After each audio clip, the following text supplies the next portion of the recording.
Пожалуйста, от фракции «Справедливая Россия» депутат Тумусов, пожалуйста.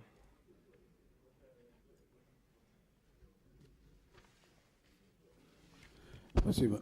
Уважаемый Николай Георгиевич, на территории Республики Саха-Якутия с каждым годом увеличивается количество объектов, подпадающих под зону вашей ответственности. Вопрос. Как вы планируете укреплять вашу службу на территории нашей республики? Второй вопрос.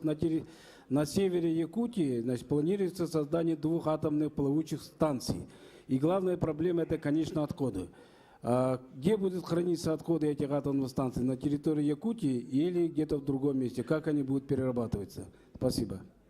Значит, подтверждаю, действительно, если раньше у нас Якутия славилась только алмазами, сегодня мы говорим о развитии нефтегазового комплекса и угольной добывающей промышленности. Соответственно, мы сейчас рассматриваем как раз программу действий по реорганизации структуры Ростехнадзора в рамках усиления тех контрольных функций, которые есть в Якутии. Как я уже сказал, если это была добывающая алмазная промышленность, там были инспекторы, представители. Именно этого направления сейчас мы рассматриваем необходимость создания там сильных структур по надзору за добычей угля, обогащением и нефтегазовой отрасли.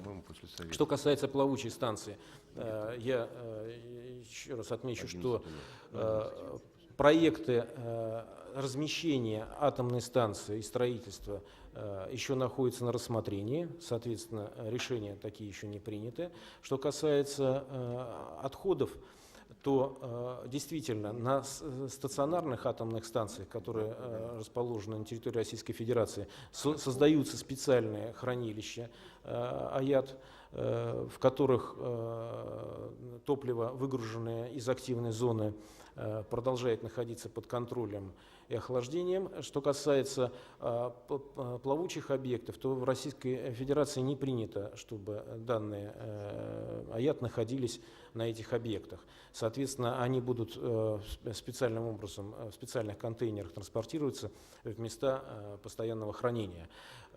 Как вы знаете, опыт у нас в этом отношении обширный. У нас большой атомный флот, как военный, так и гражданский.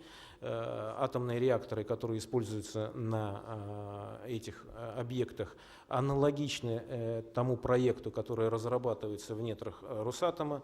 То есть основой строительства плавучих атомных станций будут именно эти типы реакторов.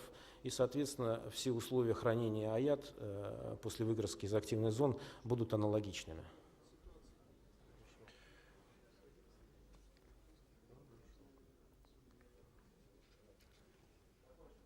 Пожалуйста, депутат.